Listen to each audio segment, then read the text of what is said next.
জীবনটা তেজপাতা হয়ে গেল বলে চিল্লাতে থাকে কণা। স্বামী তুষার তার কোনো কথায় কান দেয় না। এখন আর আগের মতো ভালো লাগে না কণাকে। শুধু মাস শেষে বেতনগুলো কণা থেকে নিতে খুব ভালো লাগে। আজ বেতন পেয়েছো?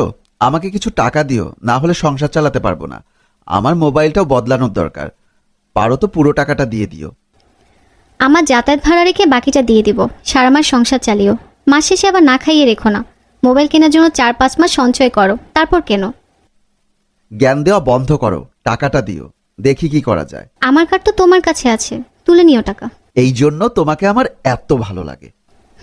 কয়েকদিন গেলে আবার ক্যাচ ক্যাচ শুরু হয়ে যাবে, ভালো লাগা চলে যাবে। স্বামী স্ত্রী দুজনেই চাকরিজীবী। স্ত্রী কণা ভোরবেলা ঘুম থেকে উঠে সারাদিনে রান্না গুছিয়ে সকালে খেয়ে দুপুরের টিফিন গুছিয়ে নিয়ে স্বামীর সাথে বের হয়ে যায় অফিসের জন্য। তাদের বাসায় মাসখানিক হয় এক মেয়েকে সাবলেট হিসেবে ভাড়া দিয়েছে, তার জন্য রান্না করে। ভাড়াটিয়া এশার সাথে খাবারের টাকা চুক্তি করা। বাড়িওয়ালার কড়া নিষেধ, সাবলেট দেওয়া যাবে না। তাই যাতে কেউ এসে বুঝতে না পারে সেজন্য একসাথে রান্নার ব্যবস্থা করা হয়েছে। এশা তুষারকে মামা ডাকে, সবাই জানে মামার বাসায় ভাগ্নি থাকে। সন্ধ্যাবেলা অফিস থেকে ফিরে কণা রান্না বসিয়ে সারা সংসারের কাজ গুছিয়ে নিচ্ছে একা হাতে। তুষারও কণার কাজে সাহায্য করছে।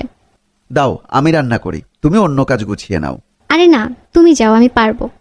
মাঝে মাঝে তোমাকে কাজে সাহায্য করলে আমার ভালো লাগে, বোঝো না? বুঝি। তুমি রান্না করো, আমি সকালে রেখে যাওয়া কাপড়গুলো ধুয়ে দিয়ে আসি। যাও, এদিকটা আমি সামলাচ্ছি। কণা কাপড় কাচতে ওয়াশরুমে ঢুকে দরজা দিয়ে দিল। তুষার রান্না করছে, সেখানে এসে এশা হাজির হলো।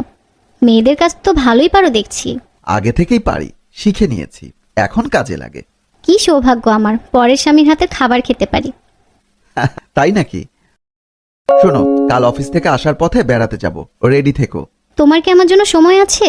অফিসে সময় দাও না, বাসায় তোমার বউয়ের জন্য সময় পাই না। এখন মনে হচ্ছে এ বাসায় এসে থাকাটা ভুল হয়েছে। কেন বোঝো না? তোমাদের একসাথে দেখলে আমার মাথা গরম হয়ে যায়, মনে হয় তোমার বউকে খুন করে ফেলি। ফালতু কথা বলো না, এরকম করলে কণা বুঝে ফেলবে। বিশ্বাস ভেঙে গেলে আমার সোনার হরিণ হাতছাড়া হয়ে যাবে। কিসের সোনার হরিণ? আমিও তো ইনকাম করি, তোমার বউয়ের সমান ইনকাম আমার। আমি দিয়ে দেব সব টাকা তোমাকে, তুমি ওকে ছেড়ে দাও। তোমার সাথে কিন্তু আমার এরকম কথা ছিল না, বলেছিলাম চুপচাপ থাকবে, কণা যেন টের না পায়। এরকম করলে এক বাসাতেও থাকতে পারবে না তুমি। তাহলে তুমি আমাকে মাঝে মাঝে তো একটু সময় দাও, আমারও ইচ্ছে করে তোমাকে কাছে পেতে। কাছে পেতে চাই দেখেই বাসায় এনে রেখেছি, এটা বোঝো না? বুঝি কি লাভ আমার, যদি আমি তোমাকে কাছে না পাই? আমি শুধু ভালোবাসার কাঙ্গাল। আমার আগের স্বামী আমাকে ভালোবাসেনি, ব্যবহার করেছে শুধু। তুমিও কি তাই করবে? রুমে যাও, আমি আজ কণা ঘুমোলে আসবো তোমার কাছে। মন খারাপ করো না, মাথা ঠান্ডা করো। চলে যাও এখান থেকে, কণা আসার সময় হয়ে গিয়েছে। তুষার রান্না শেষ করে এসে খাবার টেবিলে গুছিয়ে দিল। কণা এসে দেখে খাবার রেডি। টেবিলে বসে বলছে, আজকাল একটু বেশি ভালোবাসছো মনে হচ্ছে, এত কাজ করে ফেললে। এ আর এমন কি, তুমি তো আমাদের জন্য কত কি করো। আমি ভেবেছি এশাকেও বলবো তোমার সাথে কাজ। এশা মামা এসো, খাবার রেডি। এত রান্না সব তুমি করলে নাকি মামা? সে বেশ পাকা রাঁধুনি, সব কিছুতেই পাকা। মানে? আরে মানে বুঝো না, অফিসে মামার কাজ এত ভালো যে সবাই প্রশংসা করে। কাজে কামে খুব পাকা। সে তো হতেই হবে, বসো খেয়ে নাও। কণা বিছানাতে বসে মোবাইল হাতে নিয়ে বলছে, খুব মাথা ধরেছে, ঘরে কি মাথা ব্যথার ওষুধ আছে তুষার? একটা ওষুধ আছে, আনছি, দাঁড়াও। তানিয়ার ওষুধ এনে কণাকে দিল। এটা আবার কেমন ওষুধ? মাথা ব্যথার ওষুধ তো অন্যরকম। এক এক কোম্পানি এক এক রকম ঔষধ বানায়, এটাও মাথা ব্যথার ঔষধ। কণা মাথা ব্যথার নামে ঘুমের ওষুধ খেয়ে নিয়ে মোবাইল চাপতে চাপতে ঘুমিয়ে গেল। তুষার কণার ঘুমে বিভোর হওয়া নিশ্চিত হয়ে রুমের দরজা চেপে দিয়ে এশা রুমে চলে আসলো। এশা সেজে গুজে বসে আছে। সারা রাত এশার ঘরে কাটিয়ে সকালে উঠে চলে আসে। আজ সকালে এশা গোসল করে এসে ঘরের সব কাজ, রান্না নাস্তা এশা বানিয়েছে। এশার একটা সংসার অনুভূতি কাজ করছে। কণা তখনও বিভোরে ঘুম। নাস্তা রেডি হয়ে গেলে তুষার কণাকে ডাকলো। কণা, এই কণা, ওঠো, অফিসের সময় হয়ে গিয়েছে, এত ঘুমোচ্ছ কেন? কণা আধখোলা চোখে বলল, কত বাজে? 8টা বাজে, অফিসের আর মাত্র 1 ঘন্টা বাকি। রেডি হয়ে নাও, যাও। কি বলো? নাস্তা বানানোর টিফিন আমি কিছুই করিনি, ঘুমিয়ে যাচ্ছি।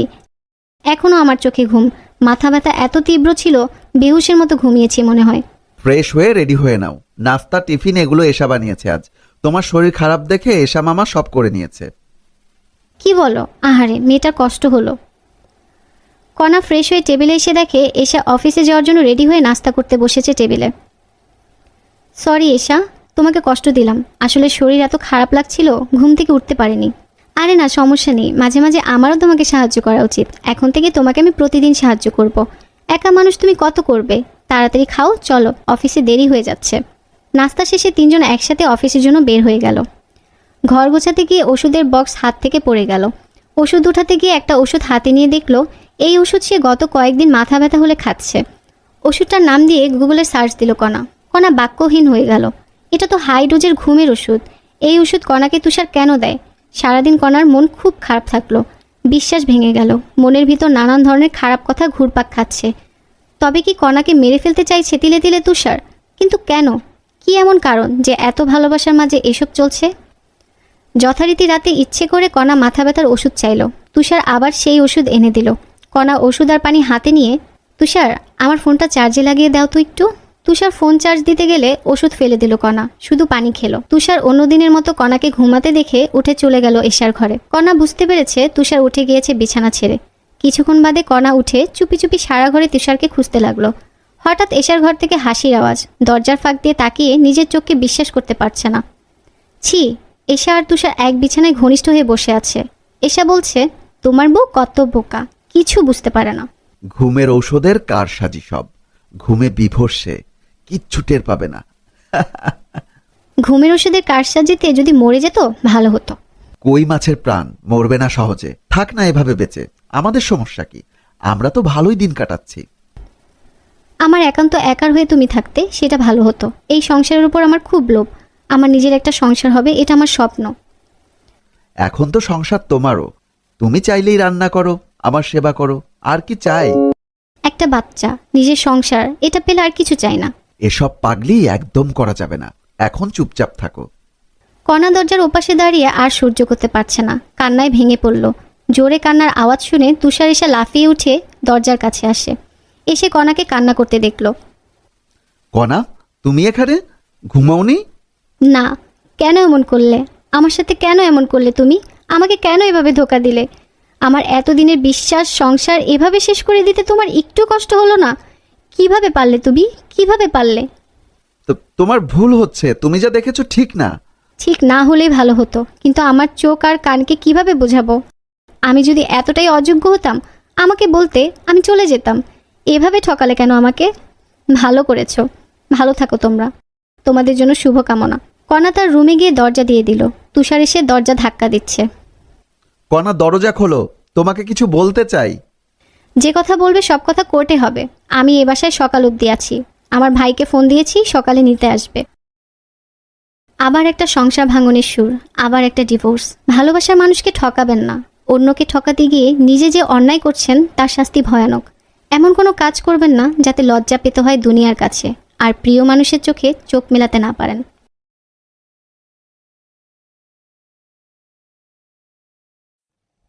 বিছানায় বসে ল্যাপটপে কাজ করছিল রিমা। সেই সময় রিমার স্বামী রাজ রুমে প্রবেশ করে শান্তস্বরে রিমাকে বলল, সামনের শুক্রবার তো তোমার আর আমার দুজনেরই অফিস বন্ধ থাকবে, তাহলে চলো না সেদিন আমরা গ্রামের বাড়ি থেকে ঘুরে আসি।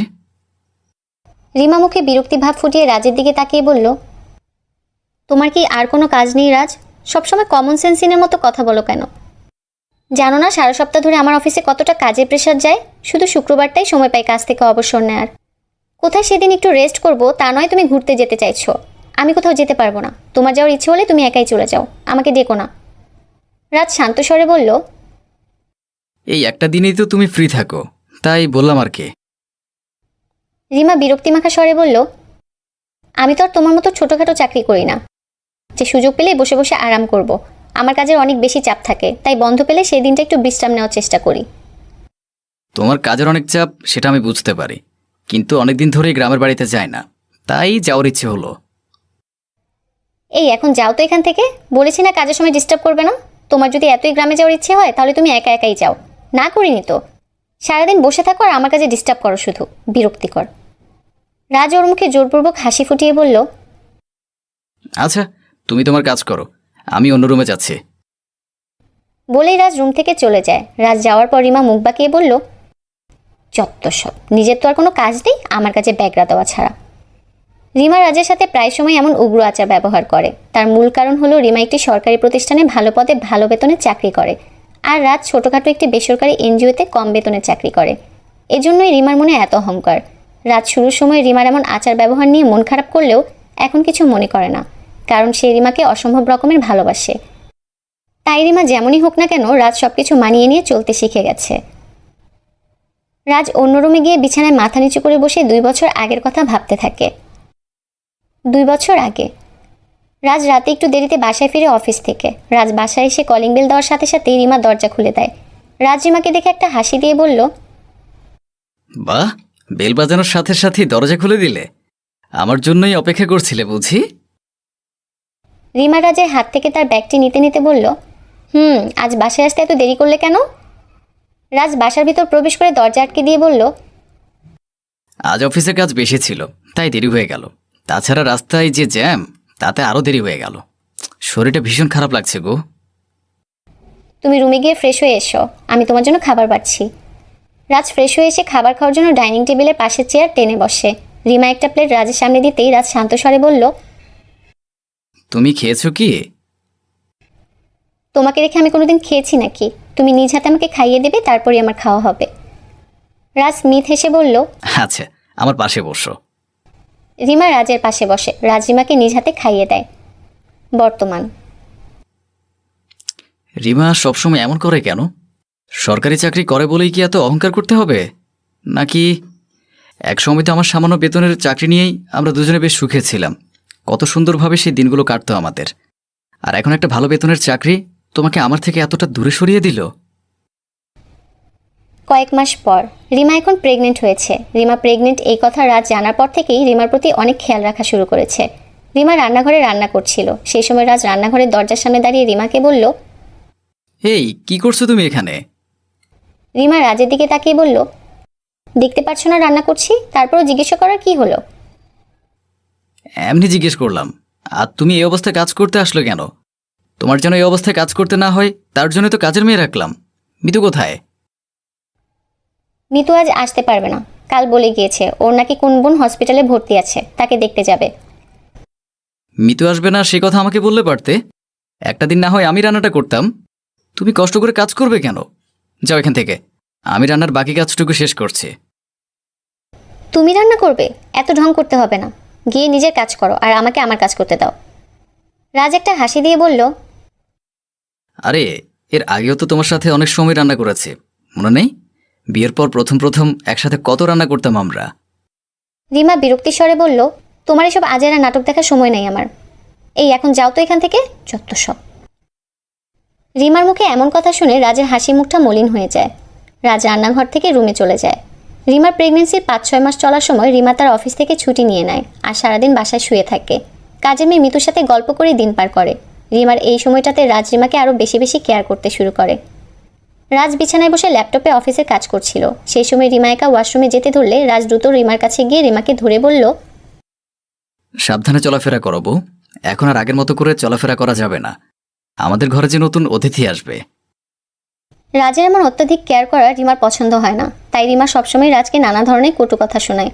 কিন্তু রাজ রিমার এসব কথা এখন গায়ে লাগায় না, বরং আরও বেশি বেশি রিমার কাছে থাকার চেষ্টা করে। রিমার খেয়াল রাখতে থাকে। এইভাবে সময় পেরিয়ে যেতে থাকে। রিমা একটি ফুটফুটে ছেলে বাচ্চা জন্ম দিতে সক্ষম হয়। সময়ের পরিবর্তনে রাজের অফিসে ওর প্রমোশন হয়। আজ রাজ অনেক খুশি, কারণ ওর বউ আর বাচ্চা দুজনকেই সুস্থভাবে হাসপাতাল থেকে বাসায় আনতে পেরেছে সে। রিমা বিছানায় ওর বাচ্চাকে নিয়ে শুয়ে আছে।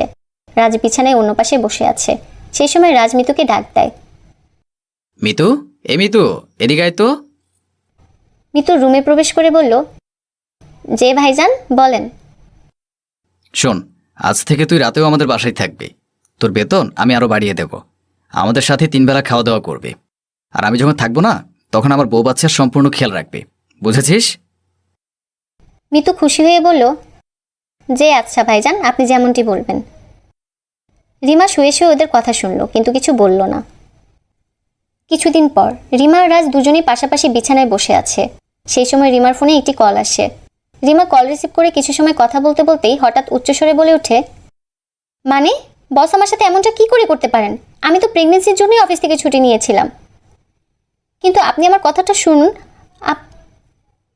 ওপাশ থেকে কল কেটে দিতেই রিমা মাথা নিচু করে মুখ গোমরা করে বসে থাকে। রাজ এত সময় রিমার দিকেই তাকিয়েছিল। রাজ শান্ত স্বরে রিমাকে প্রশ্ন করল, কি হয়েছে, এমন করলে কেন? আমাদের অফিসে আমি যে পোস্টে চাকরি করতাম সেখানে নাকি অন্য একজনকে চাকরি দিয়ে দিয়েছে। এখন আর কিছু করার নেই, আমার চাকরিটা চলে গেছে। তো কি হয়েছে, আমি তো চাকরি করছি, আর এখন আমার প্রমোশনও হয়েছে। আগে তো আমার চাকরির টাকা দিয়ে সংসার চলতো, এখনও চলবে, সমস্যা কোথায়?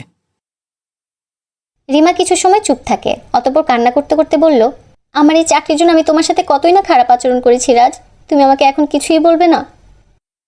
রাজ রিমার দুই গালে দুই হাত রেখে হাসি মুখে বলল, তোমাকে কিছু বলার থাকলে আরও আগেই বলতে পারতাম বউ। আমি তোমাকে অনেক ভালোবাসি, তাই কখনো কিছুই বলতে পারিনি। এখন থেকে তুমি আবার আগের মতো বাসায় থাকবে, আমাদের ছেলেকে মানুষের মতো মানুষ করবে, আমাকে অনেক অনেক ভালোবাসা দেবে, বুঝেছো? রিমা কান্না করতে করতে বলল, আমি আমার কাজ আচার ব্যবহারের জন্য অনেক লজ্জিত তোমার কাছে রাজ। এখন পুরনো দিনের কথা ভাবলে নিজের কাছে নিজেকে অনেক দোষী মনে হচ্ছে। অনেক খারাপ ব্যবহার করেছি আমি তোমার কাছে, আর তুমি আমাকে আজও কতটা ভালোবাসো। তোমার ভালোবাসা আমাকে মুগ্ধ করে তুলছে, তুমি প্লিজ আমাকে ক্ষমা করে দাও। রাজ যত্ন নিয়ে রিমার চোখের পানি মুছে দিয়ে বলল, নিজেদের মধ্যে এমন ছোট বড় অনেক ভুল ত্রুটিই হয়ে থাকে, আমি এসব কিছুই মনে রাখিনি বউ। তুমি এসব মনে করে নিজেকে দোষী মনে করো না। তোমাকে আর আমাদের বাবুকে নিয়ে বাকিটা জীবন সুখে শান্তিতে কাটাতে চাই। এরপর থেকে রাজ আর রিমা একে অপরকে ভালোবেসে নিজেদের সন্তানকে নিয়ে সুখে শান্তিতে সংসার করতে থাকে।